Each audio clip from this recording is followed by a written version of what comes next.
Aurane Waters. Aurane, or sometimes pronounced Aurane Waters, fought for Stannis Baratheon, but was pardoned after he bent the knee to King Joffrey after the Battle of the Blackwater. Soon, Aurane becomes the favorite of one Cersei Lannister, who makes him admiral of the king's fleet. He soon joins the small council of King Tommen and becomes a major player in King's Landing. Waters takes part in many of Cersei's machinations, but has yet to join the king's court on television. Aurane Waters, called the Bastard of Driftmark, is a bastard member of House Velaryon. He is the half-brother of Montfort Velaryon, Lord of the Tides, and Master of Driftmark. In appearance, Aurane is handsome and thin, with silver gold hair and gray-green eyes. He has a cleft in his chin and has a beard. His appearance reminds Cersei Lannister of Rhaegar Targaryen, although Aurane's face is narrower. In recent events, A Clash of Kings. Aurane is a scion of House Velaryon and fights for Stannis Baratheon during the War of the Five Kings. After the Battle of the Blackwater, Aurane is captured and bends the knee to King Joffrey I Baratheon. A Feast for Crows. Aurane is pardoned for fighting for Stannis and wins the favor of Queen Regent Cersei Lannister, who believes that Aurane desires her. Cersei grants him the position of Grand Admiral, formerly the Master of Ships, on King Tommen I Baratheon's small council. Since most of the royal fleet was destroyed after Blackwater, Aurane receives funds to build a small fleet of dromons. Grand Maester Pycelle disagrees with Aurane's plan to captain the dromons with younger men rather than veterans of the Blackwater. Aurane tells Cersei that Sir Loras Tyrell was wounded during the siege of Dragonstone. Cersei thinks Aurane covets Dragonstone, as the lordship he has been granted does not include a seat of his own, but she feels Rossby would be more fitting for him. Because of increasing unrest in King's Landing after the arrest of Queen Margaery Tyrell, Aurane tells Queen Cersei that he will launch her new dromons on the Blackwater Rush to keep the peace and potentially prevent Lord Mace Tyrell from rescuing his daughter, Margaery. During her imprisonment, by the Faith of the Seven, Cersei is visited by Qyburn, who tells the Queen that Lord Waters fled the capital with the new ships after her arrest. The Winds of Winter. According to Valena Tolan, a new pirate king has set up on Torturer's Deep in the Stepstones, styling himself the Lord of the Waters. He commands 3 decked warships. Some readers have theorized this to be Aurane Waters, with the title Lord of the Waters being a play on Waters, quote-unquote, a surname for noble bastards from the Crownlands, such as Aurane himself, and the traditional title for the head of House Velaryon, Lord of the Tides. Quotes. Jaime to Cersei. There is talk that you mean to take Aurane Waters, the Master of Ships. Cersei responds, has someone been informing on me? Waters is well suited to the office. He has spent half of his life on ships. Jaime then says, half his life? He cannot be more than 20. Cersei says, 2 and 20, and what of it? Father was not even 1 and 20 when Aerys Targaryen named him Ham. It is past time Tommen had some young men about him in place of all these wrinkled graybeards. Aurane is strong and vigorous. Jaime finally says, Paxter Redline would be a better choice. He commands the largest fleet in Westeros. Aurane Waters could command a skiff, but only if you bought him one. Jaime Lannister to Cersei once.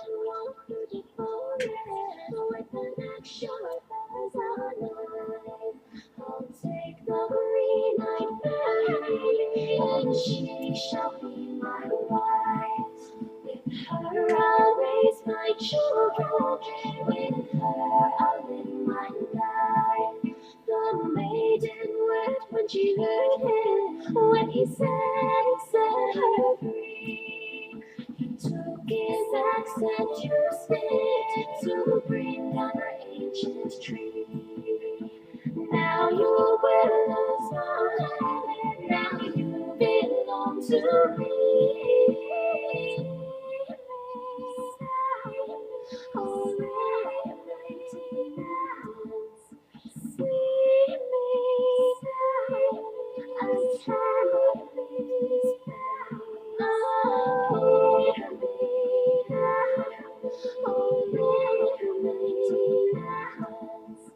don't ask, don't follow where you lead.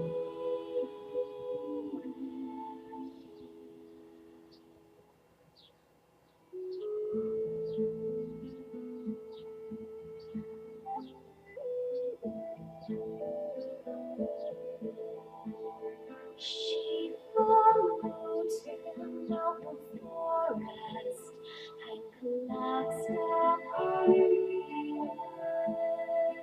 her feet had walked but a distance from the green land of her birth. She faded into a flower that would bloom for one bright day. He could not take from the forest what was never meant to leave.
This is the case of the rumors that Prince Jon Martell of Sunspear in the lands of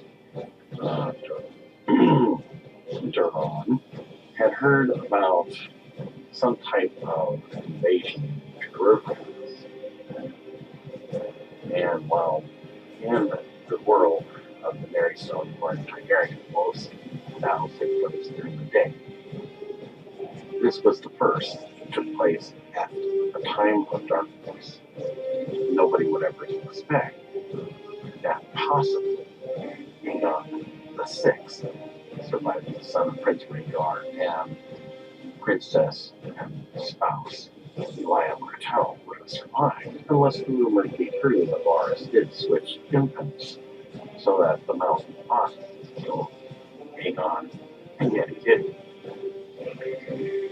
So in the meantime, this is kind of a theoretical view as to what possibly could have happened if indeed it truly is Aegon.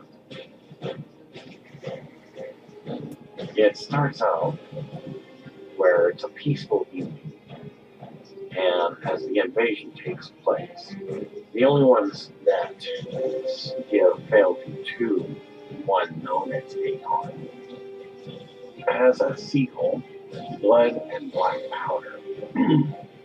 And they haven't quite developed things like cannons or anything like that as of yet. They're still working on it, but they have a seagull and only swear to carry them from Essos to Westeros. Aegon accepts this and doesn't expect much more from them other than their support should the day ever come that he is to take the Iron Throne of Swords to the realms of the kingdom. In the meantime, his seagull, though very unusual and is hard to find, is a black background with a three-headed dragon, much like Aerys, but it has one red, one yellow, one orange-headed dragon. Now, many people think he looks like a Targaryen of the past, but nobody really knows what he looks like. They do their march. They have heavy cavalry that is successfully gathered. Unlike Viserys II, who trusted the savage grace of the Dothraki, this Aegon, if that's who he is, chose well. From the Golden Dragon house, which used to be known because they were in exile as House Blackfire after the many losses, Lord Rhaenys Targaryen, which people may think is a myth, but you might be surprised at the outcome. It is a descendant of the Blackfire Rhaegar family, who were all known as bastards at the time of Aegon the Fifth, who was a king, until he tried to hatch eggs on fire, and well, we all know how that turned out. In the meantime, they have quite the march, and an army can be seen as far as the eye can go. Not as big as Daenerys, which is much bigger, come towards the time of the Great White Walker War, but for his own situation, he has catapults and does quite well for what he has gathered. The Black Company has also unveiled to the Aegon, and they lead the spearmen and pikers who are all marching through the riverlands. The House of Dragon, which is a red dragon, is actually a renamed house since the time of Sierra Seastar. They also swear fealty, and so what this usually becomes known as is a dragon war, but not with real dragons, at least not yet. Daenerys' dragons have not yet hatched. However, this could be considered the gathering of dragons. They have an army on the march, which are well equipped with arms and bannermen. And so they make up this long line coming through the riverlands and over the hills. The archers take their position, and then before anyone in the riverlands, though they were caught off guard, expecting this,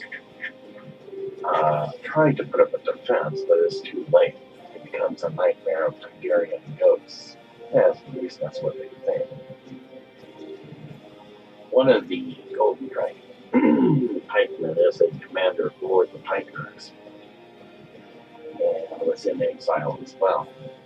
They do quite well because while some in the Riverlands, though made up of a few Lannisters, Baratheons, the rest being of other houses, can't do too well in nighttime battles, and they don't see the spears at night, and so horses get immediately killed, and as the men are thrown in by horses, they are chopped into pieces in a most savage way.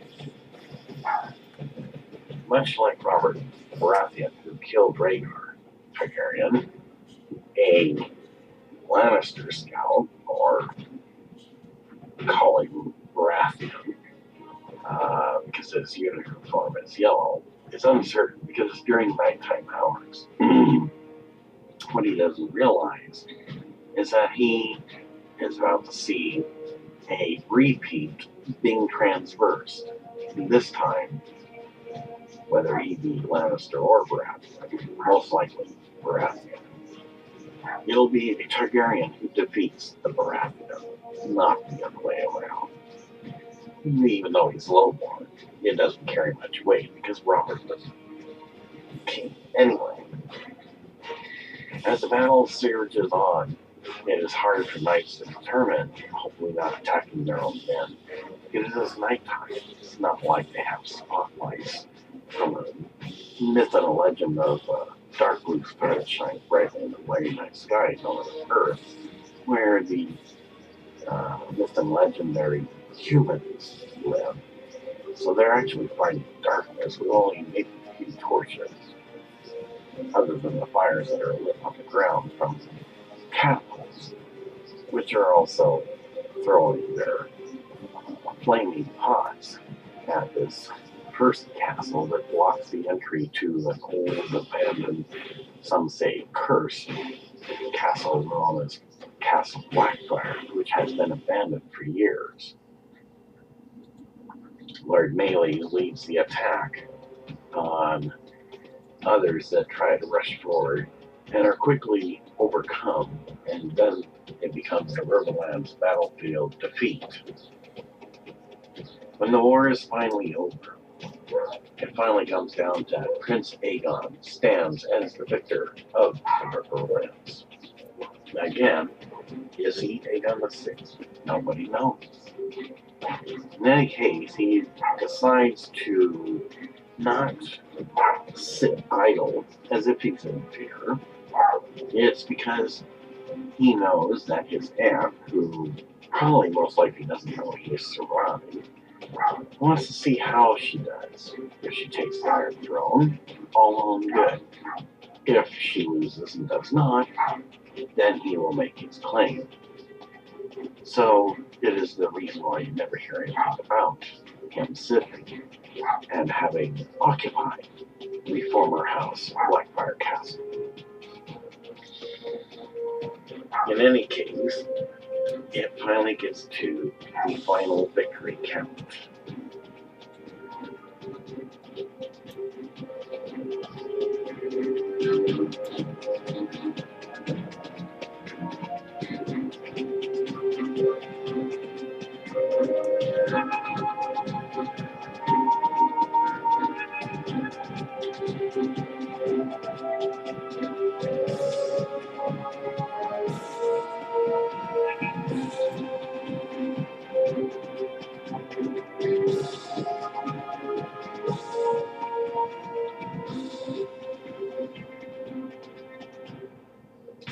So the victory is, for the stats, is as follows.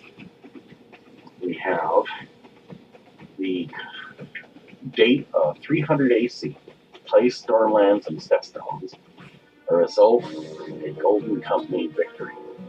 The combatants during King Joffrey's time, House Baratheon of King's Landing, for Stormlands. For the side of King Joffrey, though it may sound strange, was House Connington and House Estermark. Also fighting on the side, which is very unusual, for King Joffrey, was House Baratheon of Dragonstone, perhaps because Lord Stannis did not want to have his right to claim the Iron Throne taken by one proclaiming himself as Prince Aegon Targaryen. So he had the support of the Stormlands, which included House Morrigan and House Wild. Combatants for the House Targaryen was the Golden Company, amongst a few others. It is unknown who the commanders were for King Joffrey and House Baratheon of Dragonstone, yet the commanders for House Targaryen, one who could very well be the surviving son of Prince Rhaegar and Princess Elia Martell, since before the sack of Kingslanding by the Kingslayer and Robert I Baratheon, and supporters of House Stark and House Lannister. Jon Connington, as we all remember, was exiled by King Robert I Baratheon, not allowed to go back to his House Connington. He helped as an aide to Prince Aegon Targaryen to invade the Riverlands. In theory, though in conjecture and not proven, it could be where he finally got conflicted with Grayscale somehow. Harry Strickland was one of the aides who had led the Kristen Rivers, Laswell Peak, and Mark Mandrake. The strength of the Iron Throne of House Baratheon Kingslanding and House Baratheon of Dragonstone is unknown. The strength of the mysterious Prince Aegon initially was on land was about 5,000, but it is estimated to be at least 10,000, if not greater. The casualties for the Iron Throne, House of Baratheon, and King's Landing of the Stormlands, and House Baratheon of Dragonstone of the Stormlands was very heavy. So heavy that they could not even take a body count. The casualties for the mysterious Prince Aegon of the House Targaryen, only 4 dead, because again, they did a nighttime battle. 5,000 men, or half the company, are MIA, missing in action. I guess they would got lost easily in pitch dark, because again, they did not have things like spotlights or certain other type things that the legendary dark blue star with a very nice sky known as Earth, where a mythological legend called Human came from. So the victory belongs to the mysterious Prince Aegon in a major landslide. In the meantime, everything grows quiet and is now dark and moonlight. Prince Aegon and Lord Rhaenys Targaryen sees an old banner that has been since withered and quite old of House Blackfire. The castle pathway has not been used since long ago when the first House Blackfire rebellion began.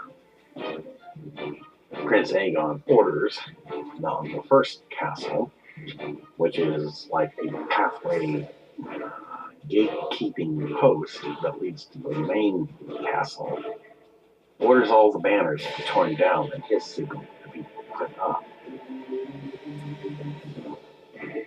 As they go through the gate, and his armor is quite wicked looking, and he has banners of the 3-headed dragon, red, yellow, orange, are being put up.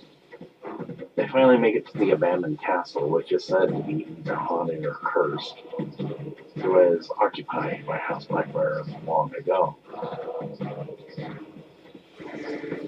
Prince Aegon tells Lord Rhaenys Targaryen that he wishes to have a search out for those that used to give fealty to a bastard known as Blood Raven, and find out if there's any remaining expert archers that may have not been sent to the wall long ago. Lord Rhaenys understands this, and now we see what he could possibly look like, though his hair would probably be out of brighter blonde, but then again, this is nighttime. As Lord Malix takes the helmet off, lo and behold, the Lord is actually a woman, and she is a warrior, much like that of Rhaenyra Targaryen. She represents the House of Golden Dragon, the exiled survivors of House Blackfire, and he also tells her that those who once served Lord Brandon should try to seek them out. That he has heard a rumor that someone known as Ravenscrow's Brotherhood, though they are much like the Golden Company and our sellswords, they are sellbowmen, meaning for hire, to find out if they will join and support his cause. She understands this and goes on her mission. As he gives praise to the gods of fire and ice, which is the Targaryen religious belief, where everything is in an equal balance. A mysterious woman unlike anything ever imagined. Much like Melisandre, but with hair as bright as fire from the seven hells, gives him counsel and asks about what is to be done about a long ago forgotten sister of the Cleganes. And so it goes through a brief history review that she had to flee because Rhaegar, also known as the Mountain, almost tried to kill his sister, and she had to flee for safety. Now the Clegane banner, as any house not claimed by the Hound, would be claimed by a woman over 6 foot tall, Daenerys, also known as the Rottweiler, has come back and will take her claim as she sees fit.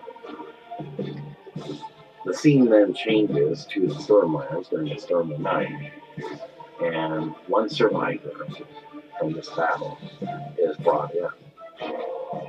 And the knight who is holding the Stormlands on behalf of Rhaenys asks many questions to one known as Tom Hopper. He explains, as a Baratheon, a House Lannister knight is also interrogating to find out what has happened, about how the army came at night and could be seen as far as the eye could see over the hills, and that upon them being spotted, a major battle broke out.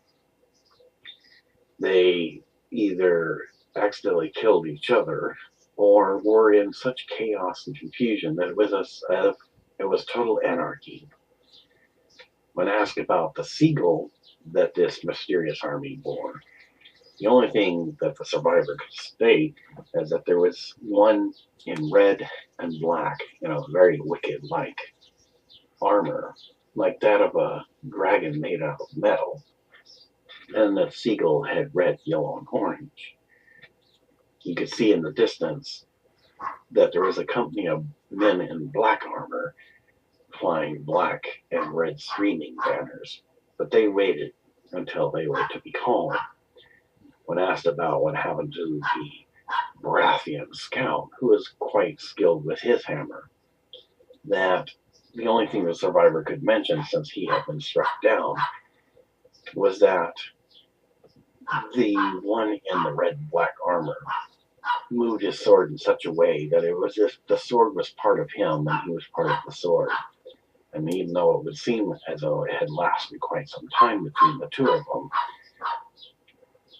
the blade, much like that of the Mountain, a very long sword, cut the armor off the body of the Baratheon scout and was quickly run through up to the hilt of this one in the black and red armor, killing him instantly.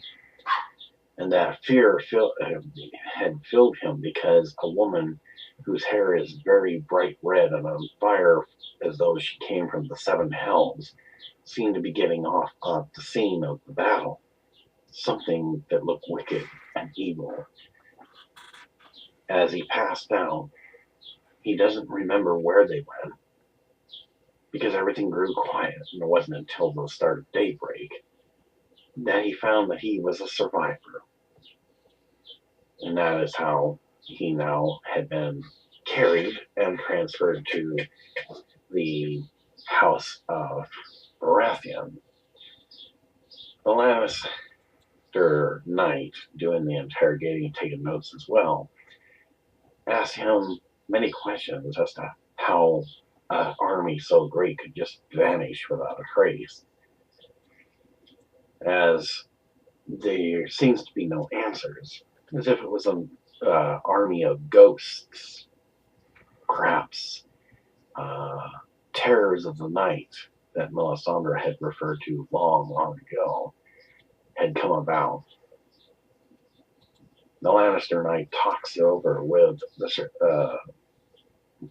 the guardsman, Lord of House Baratheon, sitting in place for Renly, that if the rumor be true, because he has heard a rumor that someone thinks Aegon, only survivor son of Princess Elia Martell, who married Prince Rhaegar Targaryen, is alive, then he would be known as Aegon VI, the Impostor, and they, in a mocking, disrespectful way, give him an all-black dragon on a white field. They decide not to mention any of this to Renly Baratheon or anyone else who might inquire of it, because everyone might think they've gone mad or crazy. So what they do is they collect the bodies of their comrades, give them proper burials, and the only 4 that were dead, dispose of them so they cannot be found. He still has to give a report, and so therefore it is decided that they will mention about an invasion, but unknown as to where they disappeared to. What they don't realize is that the best way to hide, again, like much of Daenerys' home, is out in the open, and nobody ever suspects that the once abandoned, haunted, as the rumor goes, House of Blackfire, now under Aegon's authority, is occupied. However, anyone who gets too close tends to disappear without a trace. It is at this point, then, again, because of this battle, that it's the only battle, and it's not because he's afraid, but because he has his reasons for not pursuing any further, to see how things turn out, because he is aware that his aunt, Daenerys Targaryen, has her claim. So, out of respect for her, he's going to sit back and watch and see what happens. So, Prince Aurane of the House Martell does send his daughter, Princess Arianna, and swordsman, to go investigate this matter. But again, as we all remember, he does not live long enough to find out what Princess Arianna finds out, because he is assassinated as his bodyguard, Ahota. And unfortunately, his son, Princess Arianna's younger brother, Christine, is also assassinated by sand snakes. And Princess Marina, Kingslayer's and Queen Regent's Cersei's daughter, is also killed. So this should be an interesting pretext to Daenerys' invasion.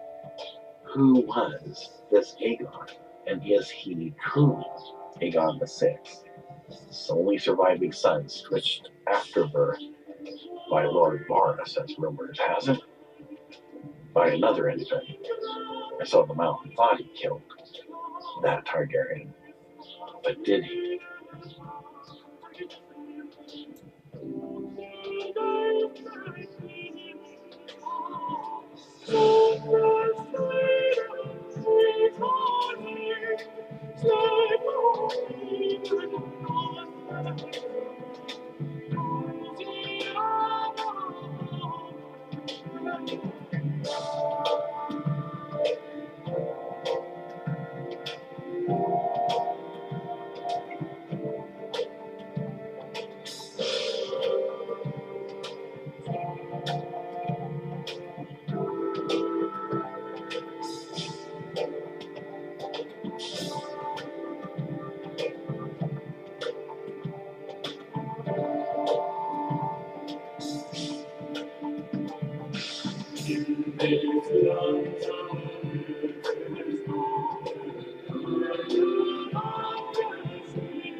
On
the sea, Osmond and Osfrid Kettleblack. Aurane Waters is not the only consort of Cersei Lannister to not make the television series. Osney, Osmond, and Osfrid Kettleblack are three ambitious brothers and sellswords turned supposed knights, who are used in Cersei's machinations to disgrace her courtier enemies. They are the main chess pieces in a game between two ambitious queens and are a major part of the courtly intrigue in King's Landing. When things go pear-shaped for Cersei, the Kettleblacks were a major part of her fall from grace. It will be interesting to see who, if anyone, Cersei uses to her advantage, because so far, the Kettleblacks have not popped up in anyone's bedroom on HBO. Osney Kettleblack is the youngest of the Kettleblack brothers. He is the son of Oswell Kettleblack, and he has two brothers, Sir Osmond and Osfrid Kettleblack. In appearance, Osney is a tall man with a hooked nose, dark hair, and clean shaven. Recent events: a clash of kings. Osney, along with his brothers Sir Osmond and Osfrid, is used by Tyrion Lannister to infiltrate Cersei Lannister's town to buy a force of sellswords for herself. He receives 3 scars on his cheek when he is scratched by Elia, a storm of swords. Osney is knighted along with his brother Osfrid after the Battle of Blackwater, despite the fact that neither of them did any actual fighting. He and his brother Sir Osfrid bring Tommen back from Rosti after the death of Sir Jacelyn Bywater. All 3 Kettleblack brothers give evidence against Tyrion in his trial. A feast for crows. Sir Osney and his brothers are ordered by Queen Cersei to dispose of the corpse of Shae. Cersei tells them what they do with the corpse is of no concern. He is given a horse by his brother Osfrid, which he names Midnight. Cersei has Osney kill the High Septon, fearing what Lancel Lannister might have told the man. Osney sneaks into the Great Sept and smothers the High Septon with a pillow while he sleeps. As a reward, Cersei beds him. Cersei then sends Osney on a mission. He is to be caught seducing and bedding Queen Marjorie Tyrell. Then King Tommen I is to send him to the Wall as punishment, where he can kill the new Lord Commander of the Night's Watch, Jon Snow. Cersei promises Osney a pardon and lordship when both these tasks are completed. Marjorie responds to Osney's advances with nothing but teasing, however, so Cersei hatches a new scheme. She tells Osney to go to the new High Septon, known as the High Sparrow, and falsely confess to bedding Marjorie and two of her 3 cousins. Cersei then lets him bed her again to make sure he obeys. During his torture, the Blue Bard is forced to list those he claims are Queen Marjorie's secret lovers. Among them is Sir Osney. Osney confesses to the High Sparrow, who has Marjorie and her cousin arrested. However, the High Sparrow is suspicious of Osney's confession. He has never heard a confession from a man so pleased to be guilty. The High Sparrow then has Osney tortured to verify his confession. Under that duress, Osney tells a different story, which implicates Cersei in the death of the previous High Septon and in having sexual relations with Osney. The news allows the High Sparrow to arrest Cersei on similar charges to those of Marjorie. Dance with Dragons. Osney remains a prisoner of the faith of the Seven. He is to be executed for the murder of the previous High Septon. Quotes. That one there, she's the queen I fucked. The one that sent me to kill the old High Septon. Sir Osmond the High Sparrow. Sir Osmond Kettleblack is a member of House Kettleblack who claims to be a henchman. He is the son of Oswell Kettleblack, and he has 2 brothers, Oscar and Osney. A storm of swords, he is mistakenly called Oswell Kettleblack in Chapter 67 and Chapter 70. Appearance: Osmond stands 6 feet 6 inches, most of it muscle. He has a hooked nose, bushy eyebrows, and a triangular brown beard. Osmond has narrow cheeks. His chest is covered with black hair. In history, Sir Osmond reserved in the Septons and the disputed lands with the gallant men fighting for Lys, and then Tyrosh. Claims to have been knighted on a battlefield by Sir Robert Stone, who is now dead. Recent events. In order to match her brother Tyrion's personal power, base of sellsword, Queen Cersei Lannister secretly tries to hire her own sellsword force through her cousin Lancel. Since he has forced Lancel to spy on Cersei for him, Tyrion learns about this and orders Bronn to find sellswords who he can plant as the agents around Cersei. However, Peter Baelish finds out about the inquiries of Bronn and decides to use the mistrust between the Lannister siblings to his own advantage by planting men loyal to himself around the Queen while making both Cersei and Tyrion believe they are working for them. For this, Littlefinger uses the 3 sons of his servant, Oswell Kettleblack, namely Osmond, Osney, and Osmond. He orders the 3 Kettleblack brothers to go to Kingslanding, where they are hired by Bronn with Tyrion's money, before being hired by Cersei through Lancel.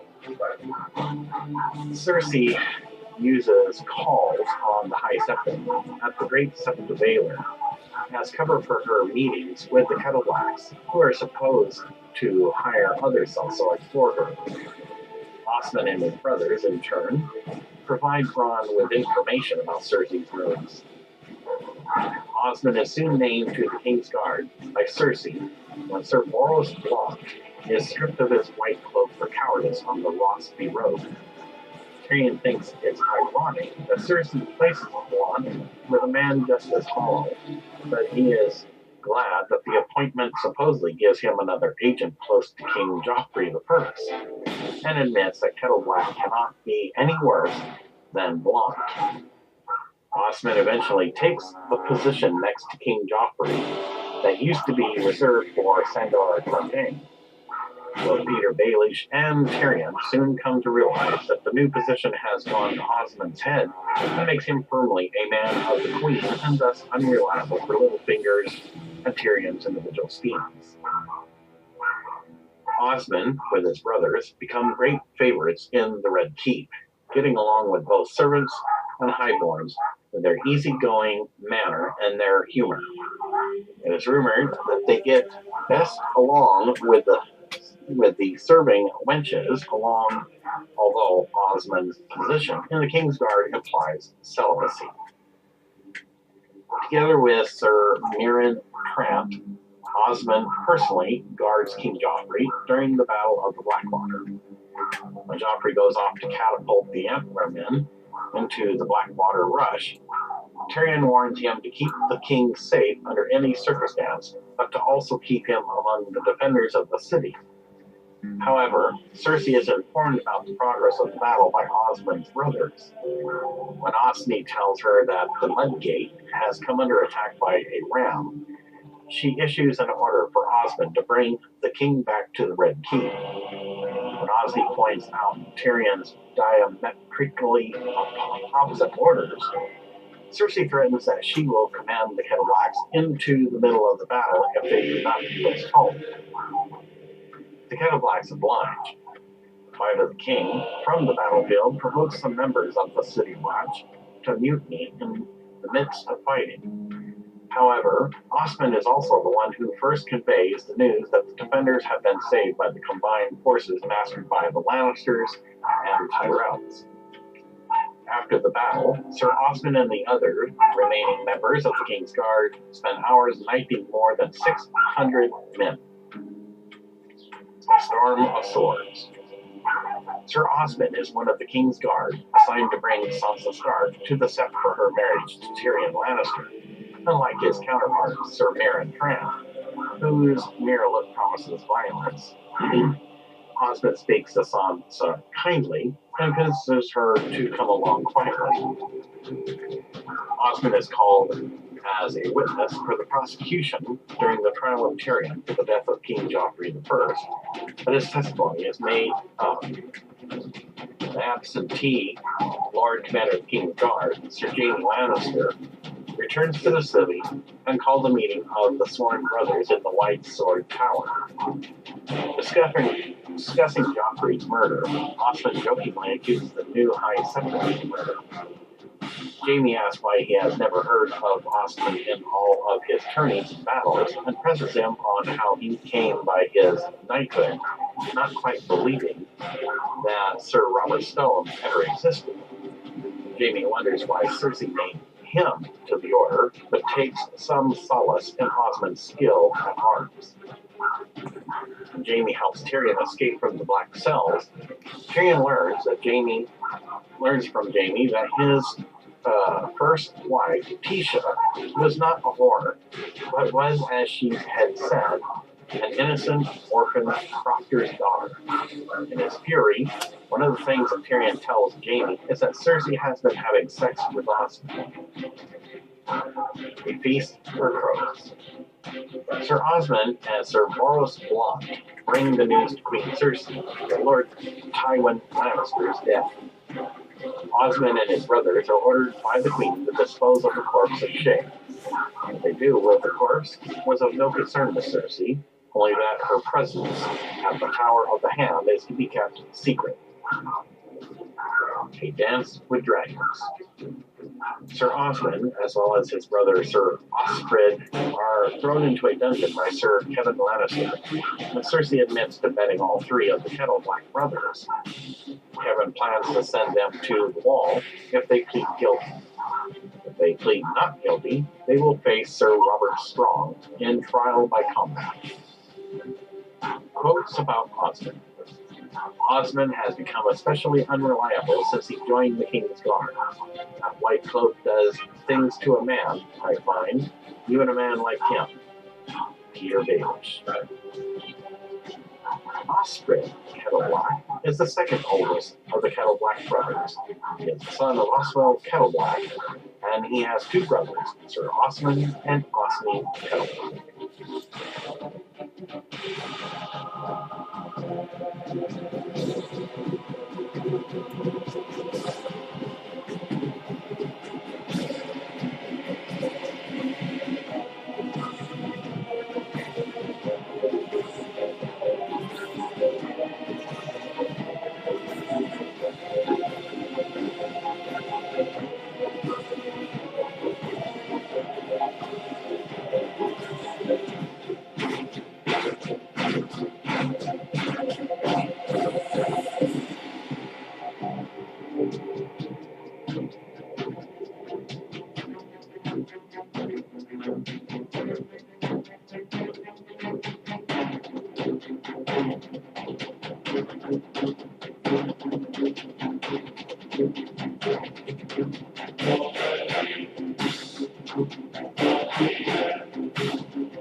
Appearance and character of Osfryd Kettleblack. Osfryd is a tall man with a hooked nose and dark hair. He is more likely to scowl than smile, and is considered crueler than his brothers. Recent events: a clash of kings. Osfryd, along with his brothers, are used by Tyrion Lannister to infiltrate Queen Cersei Lannister's attempt to buy a force of sellswords for herself. He becomes the captain of Cersei's new House Lannister guards and remains with the Queen during the Battle of the Blackwater. A storm of swords. Osfryd is given his knighthood after the Battle of Blackwater, along with his brother Osney, though they took no part in the actual fighting. He and his brother Sir Osney bring Tommen back from Rossby after the death of Sir Jacelyn Bywater. All three of the Kettleblack brothers give evidence against Tyrion in his trial. A feast for crows. Sir Osfryd and his brothers are ordered by Queen Cersei to dispose of the corpse Shae. Cersei tells them what they do with the corpse is of no concern. After the departure of Sir Adam Marbrand, Osfryd is named by Cersei as his successor as commander of the city watch of King's Landing, despite his inexperience and inability to read. After Cersei's arrest, Osfryd is removed as commander by Grand Maester Pycelle. This was the way he cannot use the gold cloaks to come to Cersei and his brother Osney's aid. He is replaced by Aurane Waters. A dance with dragons. Sir Osfryd is thrown into a dungeon by Kevan Lannister, along with his brother Sir Osmond. When Kevan hears that Cersei admitted to bedding all three of the Kettleblack brothers, Kevan plans to send them to the wall if they plead guilty. If they plead not guilty, they will face Sir Robert Strong in trial by combat.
There is some loose ends that we can cover as we have a good show of the Cersei discussed the first time, but wasn't the first time.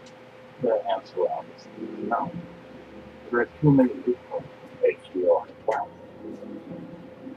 This is the part that HBO didn't intend the fans to see. When the truth was known that Queen Cersei had Kettleblack Brothers forbidden us, Cersei comes up with a ploy that she will give information regarding Marjorie's brother that will hold the truth. High something tells her that she will be tested and watched closely, and therefore she is released without incident. Since he can't really hold her, as he will because the new High Septon replaced him when murdered by the first Kettleblack Brother. So therefore he doesn't have that much authority. But as he is given belief, he will be expecting his support. In the meantime, he goes and pays Marjorie a visit. He looks kind of shocked, and the High Septon tells her that she was accused of being sleeping with men by one of the Kettleblack, but because he's also finally figured out the proof that he killed the first High Septon, compared to the one that is in charge now, that his sentence then favored someone to see it. She already realizes now Queen Cersei not wanting to trust him as friendly and courteous as she has tried to be to as it is stated, he finally is let out of this cell and is executed, much like at the start at the High Cell. Because to kill the High Septon is the same as trying to kill the Queen, and it is punishable by death, no exceptions. In the meantime, Tywin Lannister, as promised, has Austin arrested, and he is sent to the wall.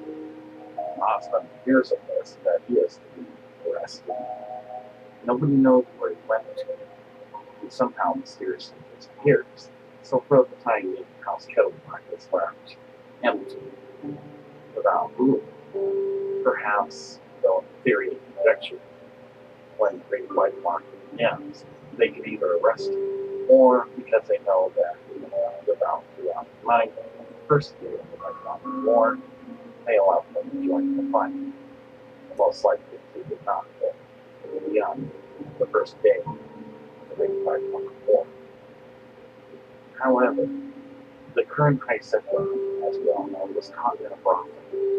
Since Lance has now taken the faith, he and many of the brothel participants, as well as the wars, are arrested and shut down because men sleeping with men is considered an abomination. Upon the information given by Cersei, Varys Targaryen, who is also gay, is also taken into custody. And that they also catch Marjorie in a lie to protect her brother. That's when she gives out the information about a truth be known that led to Jon Arryn's death. Queen Cersei, as we remember, had enjoyed many pleasures with her own brother Kingslanding, just like the birth of the first bastard born, King Robert. The second time she enjoyed the pleasure with her brother was the bastard born daughter, Princess Marcella. Finally, the third pleasure with her brother Kingslayer led to the bastard born Prince Tom. Though already most fans realize that Bran, who is quite clever, had even caught this, and this is why he became crippled. The Septon sees this information rightly as confirmation of the incense that is considered a sin against the seven gods. Though King Robert has many things as much as Princess Marcella. The Hyacinth tells Tommen that if he wants to keep his throne, since it was most common that a bastard born cannot see their throne, then he has to agree to allow the faithful seven to have equal power with that of the entire throne, so that they rule together and prevent such a simple way that it become an unjustly practice throughout the realm. King Tommen knows that in his law, but yes, it's bad. There's not much you can do, so he agrees to this. That is where HBO finally showed that the Hyacinth and his leading Sparrow, Sparrow daughters, has Cersei once again arrested. This caused her to have much wrath against the Hyacinth, and then he also informs her that the secret about Jon Connington's death, who was the first hand of King Robert I, shall be brought to her attention for trial after she has done her penance walk, when she confesses to the sins with her brother. But she screams obscenities to them and they watch the shoes on the way. Little do they know that prior to her arrest, she had a special aid of hers, much like Rhaenys myself. Rhaenys myself not previous one who regenerated the mountain into a special god. They make wildfire, and much of it is made as shown by alchemists. They store it in the darkness, because everybody knows that it sits under the great sept of Baelor. Of course, this was all foretold now in season 6 of the Game of Thrones, but the